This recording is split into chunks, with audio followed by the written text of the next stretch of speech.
Kisah Nabi Muhammad Sallallahu Alaihi Wasallam, Ketabahan Muhammad Kecil.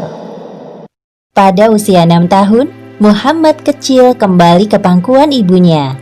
Hanya sebentar bersama, Muhammad harus kehilangan beliau.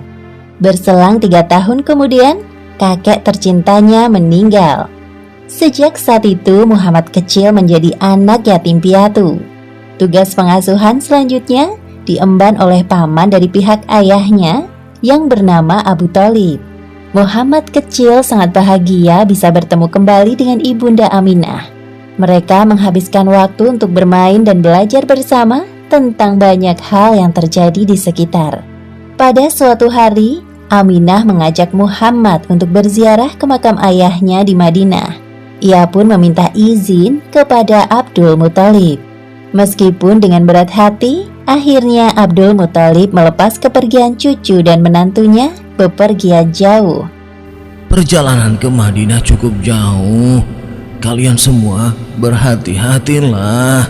Insya Allah, kami berada dalam perlindungan Allah. Ayah, jangan terlalu khawatir. Setelah urusan selesai, kami akan segera kembali ke Mekah. Assalamualaikum warahmatullahi wabarakatuh. Waalaikumsalam warahmatullahi wabarakatuh. Ini kali pertama bagi Aminah berkunjung ke makam suaminya. Begitu juga dengan Muhammad. Perjalanan mereka ditemani oleh Ummu Aiman. Sepanjang perjalanan, Aminah menceritakan sosok Abdullah yang sangat ia cinta dan kagumi kepribadiannya kepada Muhammad. Sesampainya di Madinah, kedatangan mereka disambut hangat oleh keluarga Aminah. Wahai anakku, dulu saat ayahmu meninggal, ibu belum sempat mengunjungi makamnya. Sekarang setelah engkau lahir di dunia ini, mari kita bersama-sama melihatnya. Baik, Bu.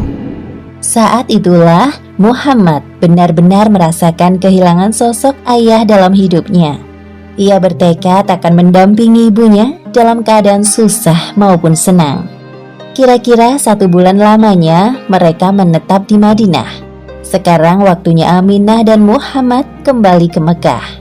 Di tengah perjalanan, tepatnya di sebuah dusun bernama Abwa yang jaraknya 37 km dari kota Madinah, Aminah merasa sangat kelelahan. Wahai anakku Muhammad, badanku rasanya lemah sekali. Aku merasa ini pertemuan terakhir kita. Belum sempat menyelesaikan ucapannya, ibunda Aminah meninggal dunia untuk selama-lamanya. Ibu, jangan pergi. Wahai Muhammad, engkau adalah anak kuat, nak. Bangunlah, mari kita cari pertolongan untuk menguburkan jenazah ibumu. Sejujurnya Muhammad kaget dan terpukul melihat kematian ibunda Aminah yang tampak nyata di depan matanya. Semuanya terasa sangat cepat terjadi. Namun hidup harus terus berjalan. Muhammad menguatkan hatinya. Selama perjalanan pulang bersama Ummu Aiman, Muhammad terus berdoa untuk ibunda Aminah sembari meneteskan air mata. Sekarang dirinya adalah anak yatim piatu yang harus menanggung beban kehidupan sendirian.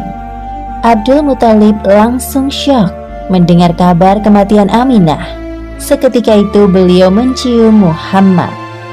Wahai cucuku tersayang, hapuslah air mata di wajahmu. Jika ibumu melihatmu bersedih, pasti beliau akan sedih juga. Tenanglah, sekarang kakek yang akan menjagamu. Terima kasih, Kek. Abdul Muthalib merasa bahwa cucunya ini akan menjadi orang besar di kemudian hari. Beliau memperlakukan Muhammad dengan perlakuan yang istimewa. Hei nak, jangan duduk di tempat itu. Minggirlah, itu punya kakek. Maaf paman, aku tidak tahu jika hanya kakek yang boleh duduk di sini. Sudah, biarkan saja cucuku duduk di tempatku. Sesungguhnya kelak dia akan memiliki kedudukan yang lebih tinggi dariku. Pada saat itu, Abdul Muthalib adalah orang yang paling dihormati di kalangan penduduk Mekah, sampai dibuatkan hamparan khusus di bawah naungan Ka'bah. Selama kurang lebih 3 tahun lamanya, Muhammad diasuh oleh kakeknya.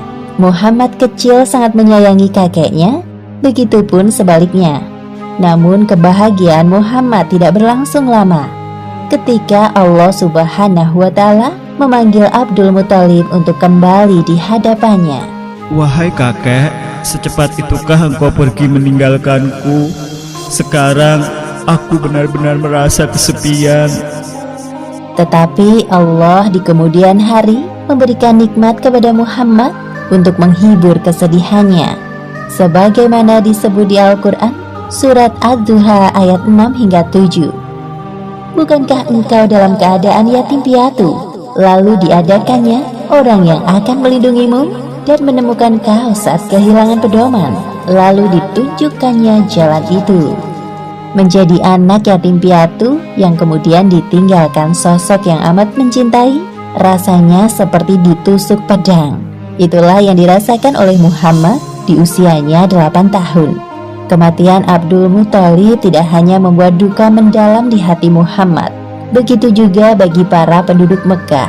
Tidak ada satupun anak Abdul Muthalib yang dapat menggantikan sosoknya yang berwibawa, teguh hati, cerdas, dan terhormat.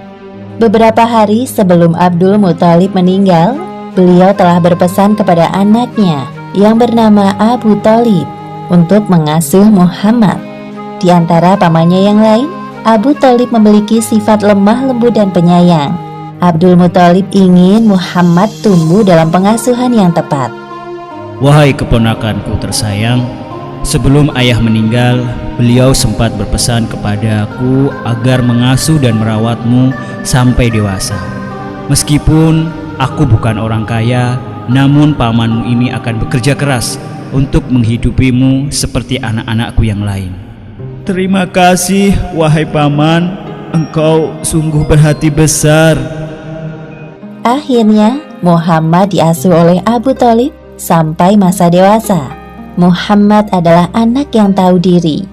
Melihat beban berat yang dipikul pamannya, ia tidak tinggal diam. Bermodalkan tubuh yang dimilikinya, Muhammad ikut bekerja seperti anak-anak lain tanpa paksaan. Ikhlas membantu keluarga Abu Thalib. Demikianlah akhir kisah ketabahan Muhammad kecil.